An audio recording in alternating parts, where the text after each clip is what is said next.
મિત્રો good morning welcome to my new vlog અને આજે આપણે સવારમાં ઉઠી ગયા છે 3 વાગે અને કેમ કે ઘરે જવા માટે અને હજુ સુધી વૈભવ સૂઈ જ રહ્યો છે જો આપણે એને હવે ઉઠાડીએ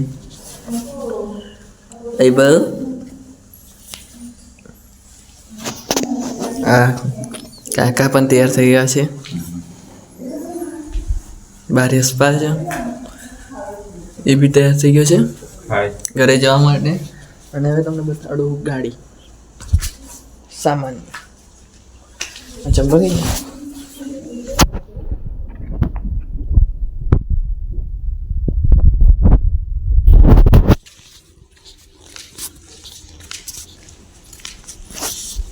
આરી ગાડી સામાનથી ભરેલી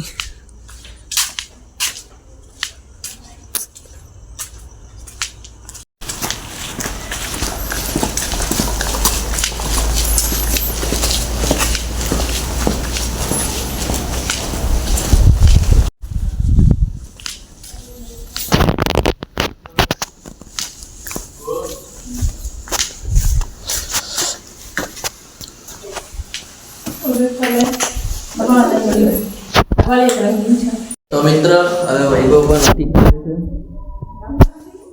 છે હા એમ કે ઠંડી બહુ લાગે છે એની પણ હજુ ગાડીના ડ્રાઈવર આવ્યા નથી એટલે ડ્રાઈવર આવે એટલે આપણે નીકળીએ તો મળીએ રસ્તામાં તો મિત્રો મળીએ પછી રસ્તામાં બાય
મિત્રો મેં આજે ગાડીમાં વધારે વિડીયો ના બનાવી શક્યો કારણ કે મારી જોડે વધારે ફોનમાં બેટરી નથી અને એમ પણ હું થાકી ગયો હતો એટલે બોલવા લાયક પણ કંઈ હતું નહીં. અને આપણે હવે ગાડીમાંથી સામાન ખાલી કરીને હું મારા મામાના ઘરે આવી ગયો છું. તો આ છે મારા મામાનું ઘર અને આજે આપણે આવ્યા છે બાઇક લઈને. અને તો મિત્ર મારા મામાના ઘરે મારો એક સબસ્ક્રાઈબર પણ મળી ગયો છે. આનું નામ છે નિકુંજ. એનું ઘર ત્યાં છે અને એ મારો સબસ્ક્રાઈબર છે. કેવું લાગે છે મારા બ્લોગ? કેવા લાગે છે તમને? અચ્છા અને સરસ લાગે છે. તો આપણે આવા જ બ્લોગ બીજા બનાવતા રહીશું ગુજરાતીમાં. તો મળીએ આના પછી બીજા બ્લોગમાં.